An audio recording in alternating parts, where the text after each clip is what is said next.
Hello, everyone, and welcome to Bosstalks, a series featuring candid career advice from some of the best in the business. Today's episode is all about owning your ambition. And as an ambitious person myself, I've had no shortage of big dreams and bold goals. But over the course of my career, I've had to learn how to channel that ambitious energy to help me find focus and ultimately make progress against what I wanted to achieve. Now, sometimes that meant making a plan and getting things down in writing, and other times that meant saying no and making space for opportunity more closely aligned with my vision and values. Now, that's not always easy, and the path looks different for everyone, but it's yours to own. So today, I've invited someone who literally wrote the book on owning your ambition. Shellye Archambeau is a Fortune 500 board member, former CEO, and advisor. She's also the author of Unapologetically Ambitious. Shellye, welcome to Bosstalks. Oh, thanks so much, Ebony. I've been really looking forward to this. So your book really inspired me, and I've shared it with so many people, all of whom are at various stages of life and their careers, just like the folks tuning in right now. Some are just starting out, some are senior executives, and you've been through all of these stages, and you are just life goals for so many of us. So tell us more about your journey. Oh, goodness, Ebony. So I was a little girl who grew up in very modest means. My father didn't have a college degree. We moved all over the place as he tried to keep improving his lot in life and his roles. And I realized early that, the odds really aren't in my favor. But at the same time, I had big dreams. Decided I wanted to run a company one day. And I knew that just doing what everybody else did probably wasn't going to get me there. So I really worked hard to figure out, how do I improve my odds? And to me, that was being intentional, setting goals, putting plans in place to go after the goals and making them happen. So I worked my way to Silicon Valley, where after a couple of officer level jobs, I indeed got my opportunity to become CEO of what became MetricStream. I ran that for 15 years, grew it into a global market leader. And as you said, now I serve on corporate boards and advise companies, coach CEOs, and try to make an impact in the world and help others reach their aspirations. I love that. And I really love how you've been in the driver's seat of your career and how you've just taken control.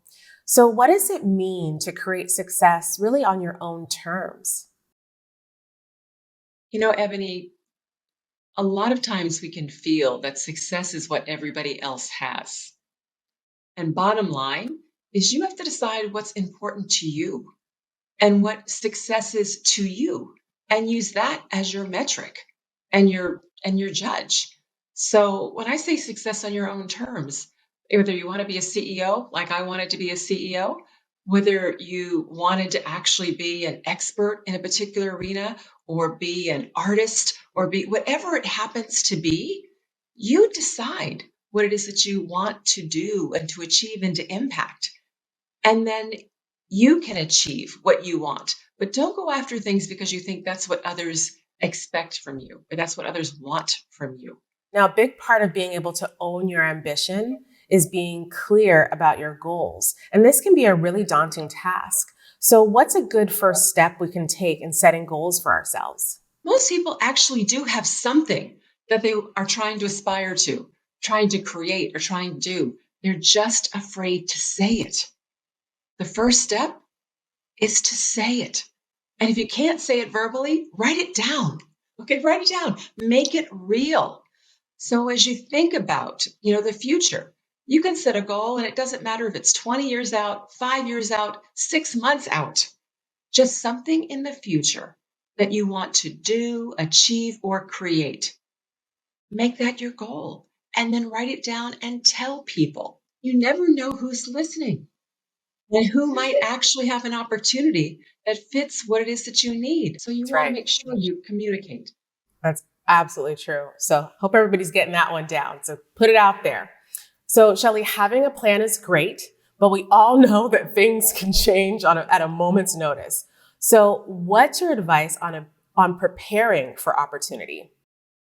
To me, opportunity is when a situation comes along and you have the right skills, attitude, experience, right to take advantage of it. So preparing for opportunity is number one, building skills that are in demand and required for the area in which you are focused on. But two, it's also having the right attitude. It's being open. It's being open to take risks. It's being open to new ideas or new approaches, right? So your attitude plays a key role in this. So, and then it's doing your homework. If there's something that you're aspiring to or want to do, make sure you know what's required. I'll give you a real simple example. I started out in sales. Right now, you have to understand it was counterintuitive. I graduated from Wharton. Nobody coming out of Wharton started their career selling computers, but I wanted to be a CEO and I targeted IBM and I'd done my homework. And every single CEO at IBM started out in sales. So I didn't know what it was about sales. It wasn't even that I said, oh my God, I love sales, right? It wasn't any of that. I was trying to build skills and get on the path, right? To obviously where I thought the overall objective of becoming CEO would take me. And I'll tell you what, that was the best job I ever had. I still use more of the skills that I learned selling computers today than anything else I've ever done. So do your homework, understand what skills are required so that you can have them ready when the opportunity appears. So we have a tendency, especially as women, to apologize or hold back from asking for what we want out of the fear of appearing too aggressive. What's your perspective on this? Oh my gosh. You know, we do. I feel like women have been raised from the cradle, especially women, to apologize. I remember my husband would step on my foot and I'd apologize because obviously my foot was in the way, right? I mean, that's ridiculous. What I learned is if we keep apologizing, even if it's to create empathy and to be nice and all, people actually think that it is our fault, that we are like somehow responsible. So we have to stop doing it because it actually makes us look weak. So instead of apologizing, especially for areas where it wasn't something I actually did wrong, I try to come up with other terms to use. Like, for instance, if you join something and you're a minute late or two, right? You don't have to say, I'm sorry. What you can say instead is, thank you for your patience, right? So turn things around where you're still acknowledging what's transpired, but you're keeping your power in the dynamic. So you've said the best way to build a network is by giving.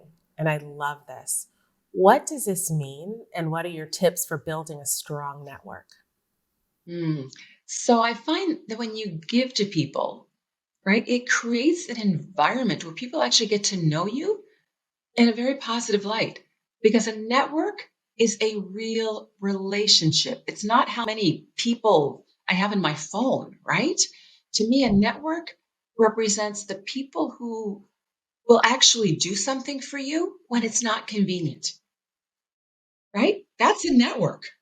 Right? And the only way you create a network is if you actually have a real relationship where people feel that they are connecting with you in some way.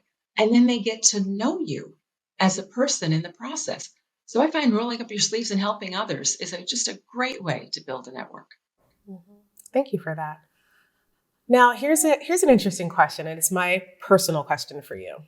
So many of us think that to get ahead, you have to say yes to everything.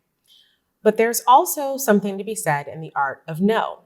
And last year for me was the year of saying no to create more space for the things that I wanted to say yes to. And it's not just saying no to the obvious things, but also those bigger opportunities that may be a little bit hard to walk away from. For example, maybe that really great opportunity that maybe you just don't have time for. So, what are your suggestions for saying no with grace? Mm. This is something that I've absolutely had to learn as well, because I was definitely the person initially in my career was saying yes to everything and totally burned myself out. So, yes, the best way I found to say no is by offering another alternative.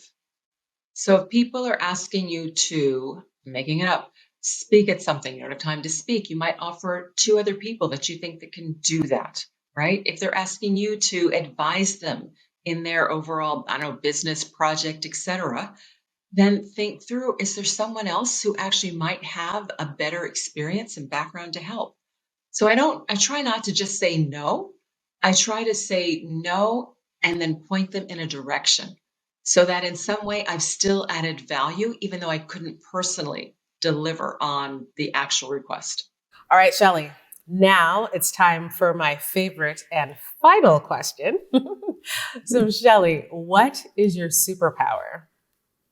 Oh, goodness. I actually have two. I would say my superpowers are courage and discipline. And here's the interesting thing about my superpowers. A lot of people think you're born with your superpowers. Nobody's born with courage. Mother Nature makes sure of it. We are flight animals. And discipline? No. I was the absolute procrastinator in terms of growing up.